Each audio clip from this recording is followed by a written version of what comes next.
For 18 years, the family of Captain Michael Scott Speicher never gave up hope. He was shot down on the first night of the 1991 Gulf War, but his family never knew what happened to him. Now they finally have some answers. CBS News correspondent Kimberly Dozier is in Washington with the latest. Kim, good morning. Good morning, Harry. Pentagon pathologists confirmed that bone and dental fragments they found are those of Captain Speicher's. They made the discovery after a tip from Iraqis. It's been almost 2 decades since Navy Captain Michael Scott Speicher's F-18 disappeared in a flash over Iraq, just 2 hours into the first Gulf War. After years of dead-end leads, an Iraqi led U.S. Marines to his desert burial site west of Baghdad near the wreckage of his jet. The Iraqi said he died in the crash. He remembered a plane going down, and he remembered the Bedouins burying the body. Captain Speicher was at first declared killed in action, but without remains, doubts grew, and a decade after he disappeared, officials changed his status to missing in action. After the fall of Baghdad, troops scoured Iraqi prisons looking for evidence. All they found were the initials MSS carved on the wall, leaving investigators to wonder if Michael Scott Speicher had been held here. In the captain's hometown of Jacksonville, Florida, they kept up the campaign to continue searching.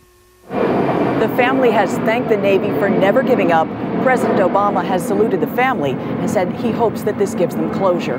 Harry? Kimberly Dozier in Washington. Thanks. Joining us now from Jacksonville, Florida, is Speicher family spokeswoman Cindy Lacadara. Good morning, Cindy. Good morning.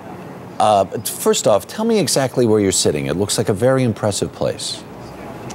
I'm sitting outside the Jacksonville Veterans Memorial Wall.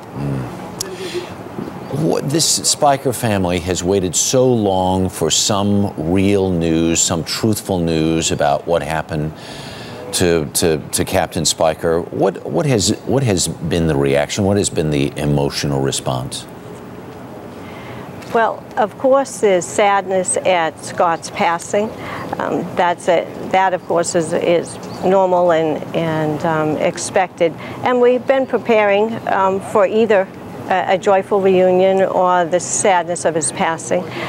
There's pride in the country for doing what we always knew could be done, which is locating Captain Speicher. And then there's, frankly, a bit of anxiousness of closing this matter. How are we going to get all of these details wrapped up? And that's partly my job. What does it mean, though, to have the evidence of the truth? Because I know this family has pushed so hard to not let this case go unclosed. In this odyssey, it was just a family really fighting a bureaucracy. It was Buddy Harris taking all of his time and effort and getting to know this information, all the intelligence. It was retaining our own intelligence people when we needed to. And I think at this point there's a certain level of exhaustion, but a certain level also of accomplishment. They did succeed in setting up a new intelligence unit so that when one of our men or women is snatched, there's now an intelligence unit that understands the community in which they're taken and knows how to begin getting them. So they've accomplished a lot in addition to bringing Scott home. It's a long, long journey. Cindy, thank you very much for taking the time this morning. I do appreciate it. Thank you, sir.